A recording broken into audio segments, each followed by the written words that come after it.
Tahukah Anda berapa banyak gula kotak yang Anda konsumsi setiap hari? Anda mungkin berkata bahwa Anda tidak menambahkan gula ke dalam teh, atau Anda hanya makan makanan manis seminggu sekali.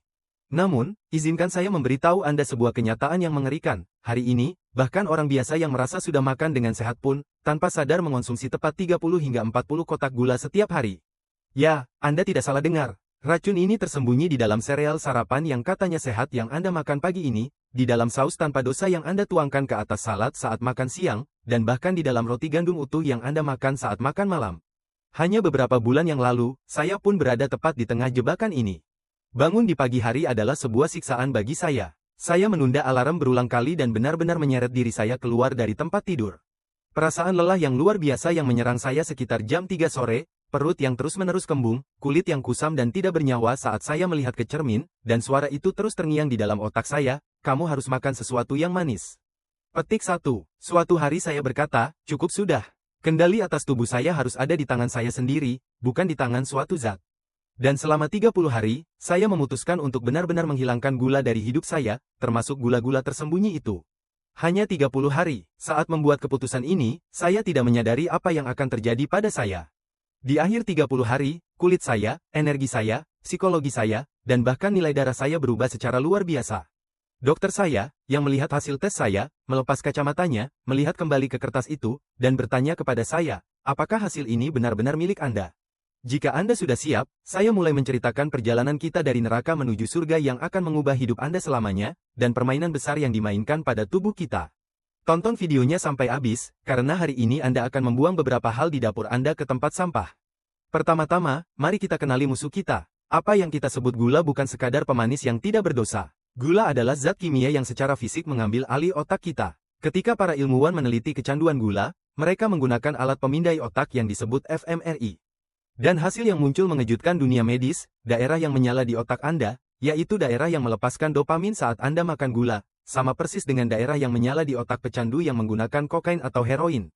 Saat Anda makan gula, otak Anda meledakkan pusat penghargaannya. Namun, sama seperti narkoba, setelah beberapa saat, satu potong kue tidak lagi cukup untuk merasakan kebahagiaan yang sama, Anda menginginkan 2 potong.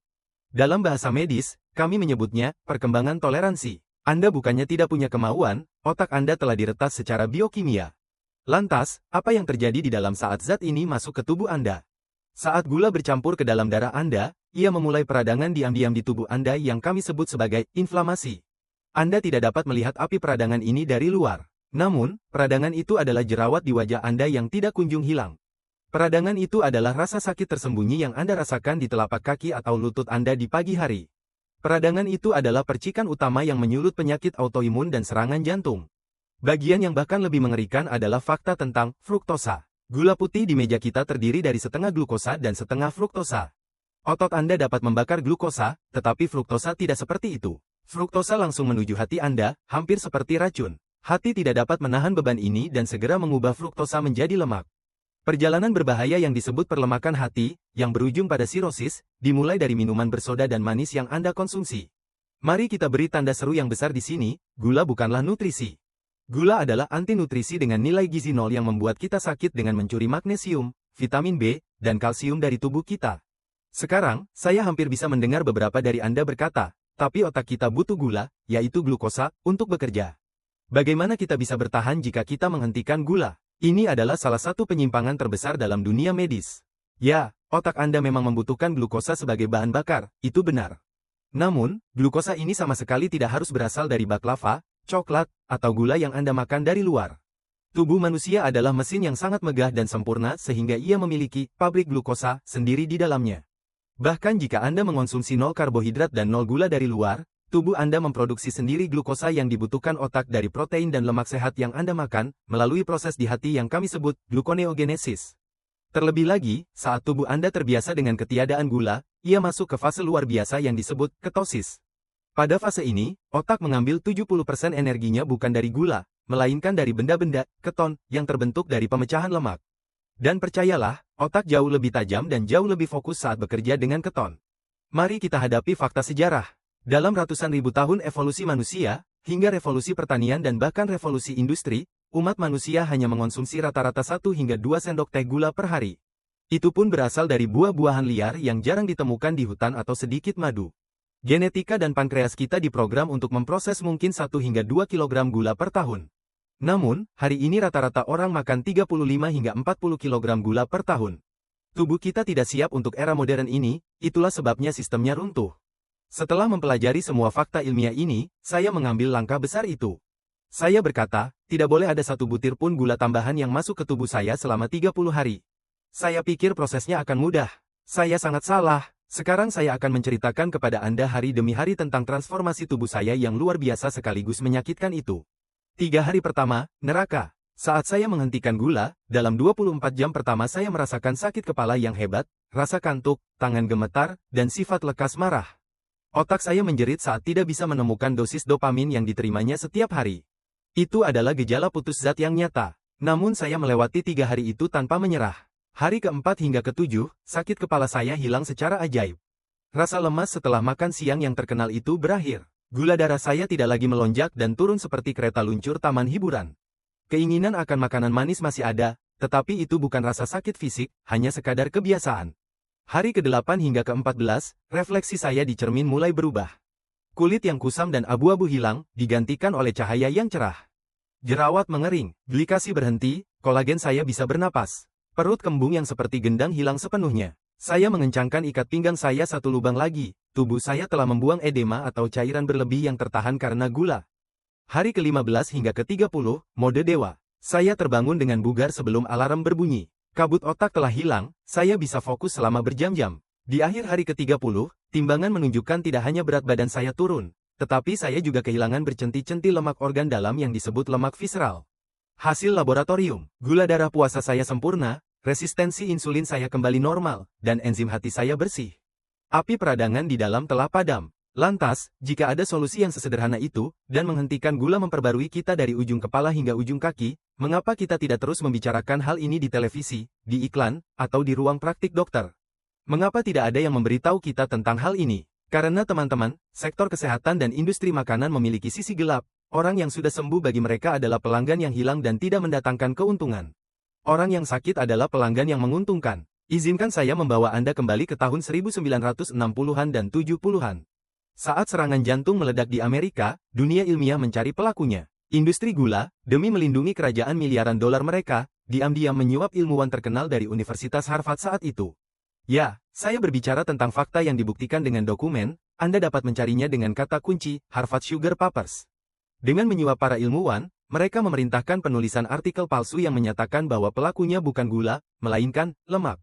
Seluruh dunia percaya pada kebohongan bahwa lemak menyebabkan serangan jantung. Rak-rak supermarket dipenuhi dengan produk rendah lemak atau light.